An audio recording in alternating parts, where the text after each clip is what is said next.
এই যন্ত্রণা আমরা বয়ে নিয়ে যাচ্ছি। আজও আমরা এই দেশের নাম ভারতও যেমন, ইন্ডিয়াও তেমন, হিন্দুস্তানও তেমন। হিন্দুস্তানে আমরা অবাক হয়ে যাই, বিশেষ করে আমাদের রাজ্য পশ্চিমবঙ্গে সনাতনীরা ঐক্যবদ্ধ না থাকার জন্য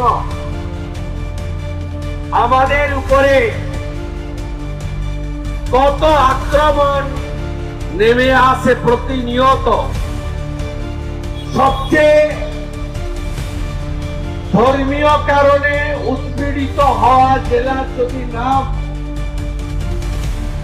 মুর্শিদাবাদের পরে আরেকটি জায়গা উচ্চারিত হয়, সেটা হলো হাওড়া জেলা। আমি বারে বারে এখানে এসে অত্যাচার আর ধ্বংসলীলার সাক্ষী হয়েছি। গত এক বছরের আগের কথাগুলো তো বলে গেছি এর আগে। গত এক বছরে কি কি হলো হাওড়াতে?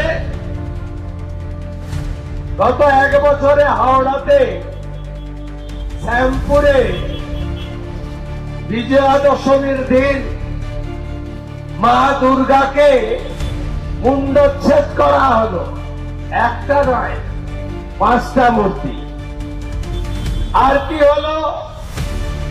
বাউরিয়াতে দুর্গাপূজার বিসর্জনেও পাথর পড়ল। আর এবারেও মহরমের শোভাযাত্রার নামে মন্দিরের উপর আক্রমণ, হিন্দু দোকান ভাঙা হলো।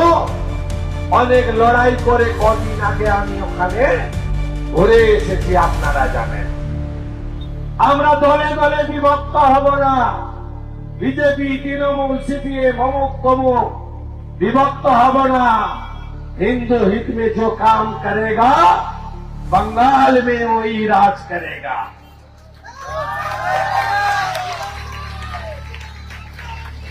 গোটা দেশ যদি করতে পারে আপনি কেন করবেন না? কেন আপনি পিছিয়ে থাকবেন? আপনাকে ঐক্যবদ্ধ হতে হবে। গোরখপুর মহন্ত পীঠের মহন্ত মহারাজ যোগী আদিত্যনাথ বলেছেন, বাটেঙ্গে তো বাটেঙ্গে। নতুন নতুন আপডেট পেতে সাবস্ক্রাইব করুন নিউজ আপ ডেইলি।